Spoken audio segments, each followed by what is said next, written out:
Assalamualaikum warahmatullahi wabarakatuh.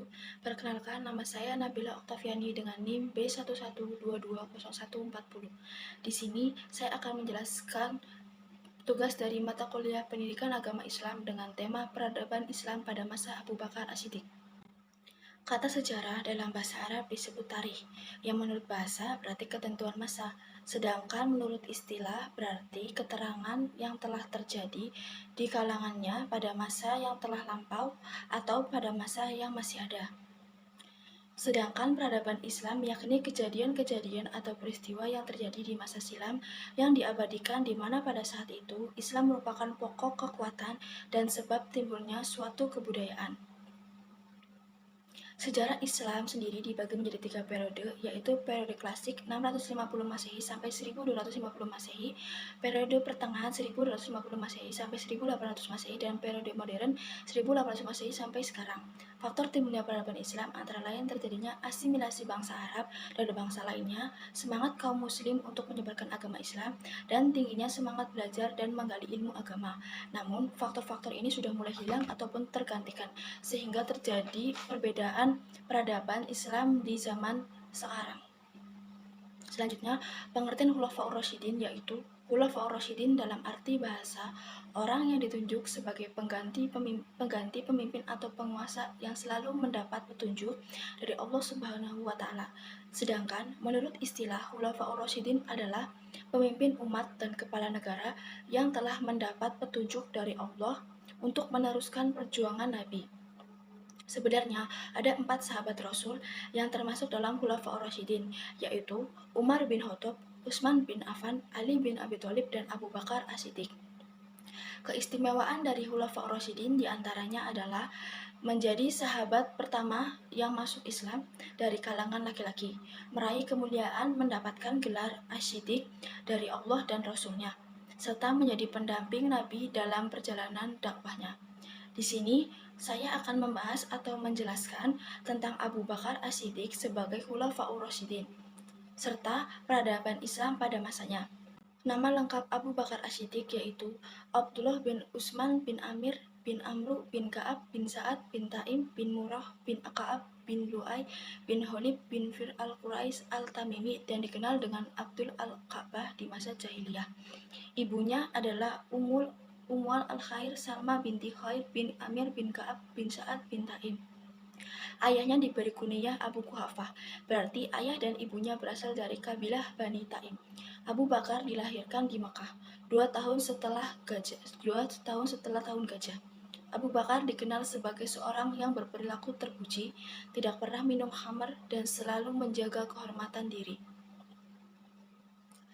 Beliau diberi gelar As-Siddiq dan Al-Atiq. Gelar As-Siddiq disanakan karena beliau banyak melakukan kebenaran dan merupakan orang yang pertama kali meyakini kebenaran Rasulullah dan ajaran Allah.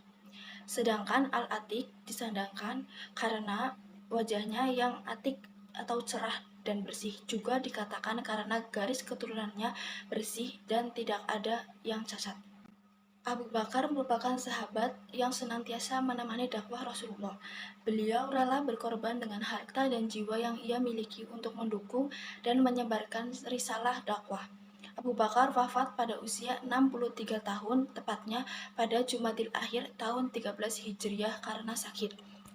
Jenazah Abu Bakar dimandikan oleh istrinya yaitu Asma bin Amish sesuai dengan wasiatnya sebelum meninggal.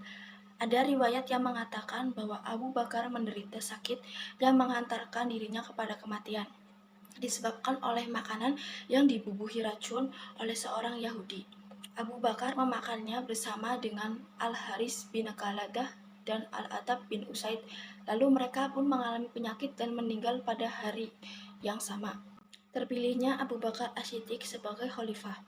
Pada saat itu, terdengar kabar mengejutkan kaum muslimin karena kematian Rasulullah. Rasulullah telah berpulang pada 12 Rabiul Awal 11 Hijriah. Umar bin Khattab mendengar kabar itu pun sangat terkejut. Namun, dengan tegas ia mengatakan bahwa Rasulullah tidak meninggal, melainkan sedang pergi menghadap Tuhan Yang Maha Esa.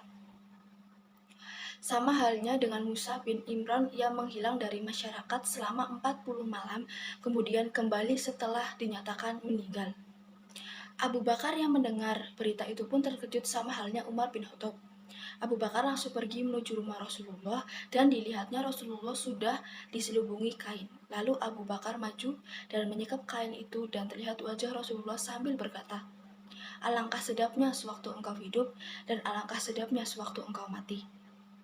Setelah itu, Abu Bakar keluar dan memberitahu orang banyak sambil berkata, "Saudara-saudara, barang siapa yang mau menyembah Muhammad, Muhammad sudah mati. Tetapi barang siapa yang menyembah Allah, Allah hidup selalu, tidak pernah mati." Selanjutnya, Abu Bakar membacakan firman Allah Quran Surat Al-Imran ayat 144.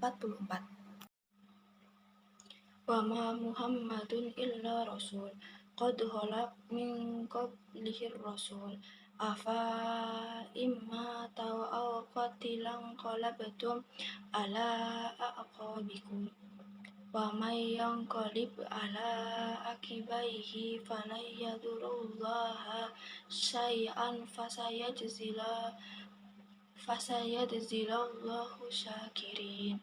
Shadaqallahul adzim. Yang artinya, dari Muhammad hanyalah seorang rasul. Sebelumnya telah berlalu beberapa rasul. Apakah jika dia wafat atau dibunuh, kamu berbalik ke lubang belakang atau murtad? Barang siapa berbalik ke belakang, maka ia tidak akan merugikan Allah sedikit pun. Setelah Nabi wafat, mulai terlintas dalam pikiran bahwa pihak Ansar sudah ingin menguasai keadaan di luar yang lain. Karena pada hari kedua Nabi wafat, pihak Ansar berkumpul di balai Bani Sa'idah dan menghendaki Sa'ad bin Ubadah sebagai khalifah. Umar bin Khattab yang mendengar hal itu langsung menyusul perkumpulan itu dan di sana terlihat kaum Ansar dan Muhajirin tengah mencabik-cabik ukhuwah Islamiyah. Umar sangat marah melihat hal itu, namun Abu Bakar mencoba menahannya dan mencoba menenangkan situasi sambil mengingatkan kepada mereka, kaum Ansar dan kaum Muhajirin akan sejarah pertentangan kaum Khazraj dan Aus, dan apabila menutup akan kembali membawa mereka ke alam jahiliyah. Pada saat itu, Abu Bakar mengusulkan Umar bin Khattab dan Abu Ubaidillah bin Jarrah yang diangkat sebagai khalifah. Namun tidak ada respon. Orang-orang yang hadir malah terkesan melihat Abu Bakar karena dalam suasana yang penuh emosional ini ia dapat berbicara dengan tenang dan tanpa rasa amarah. Umar yang menyadari hal ini langsung berbicara kepada masyarakat, lalu membait Abu Bakar dan diikuti oleh semua orang yang hadir. Kemudian, keesokan harinya, Abu Bakar naik ke mimbar dan semua penduduk Madinah membaitnya dan Abu Bakar resmi menjadi Khalifah Ar-Rasyid. Masa awal Abu Bakar banyak sekali kekacauan yang terjadi di mana munculnya orang-orang murtad, orang-orang yang mengaku dirinya nabi, sampai munculnya keyakinan terhadap agama Islam yang belum mantap yang setelah meninggalnya nabi menggoyahkan keimanan mereka. Namun, dalam kesulitan ini terlihat kebesaran jiwa dan ketabahan hati Abu Bakar. Dengan tegas ia mengatakan seraya bersumpah bahwa beliau akan memerangi semua golongan yang telah menyeleweng dari kebenaran, meskipun harus gugur dalam memperjuangkan kemuliaan agama Allah.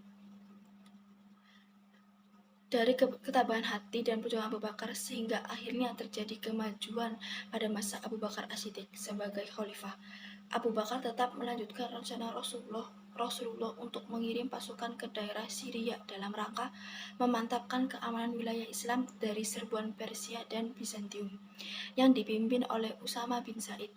Selanjutnya, Abu Bakar juga melakukan ekspansi ke daerah Irak yang dipimpin oleh Panglima Khalid bin Walid dan ke Suriah yang dipimpin oleh Amru ibnu As, Yazid bin Abi Sufyan, dan Syurabil bin Hasan. Selain usaha perluasan wilayah Islam, beliau juga berjasa dalam pengumpulan ayat-ayat Al-Quran yang selama ini berserakan di berbagai tempat.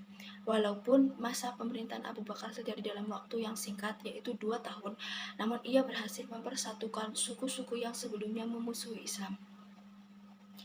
Sekian yang dapat saya sampaikan. Jika ada kata-kata yang salah, saya mohon maaf. Wassalamualaikum warahmatullahi wabarakatuh.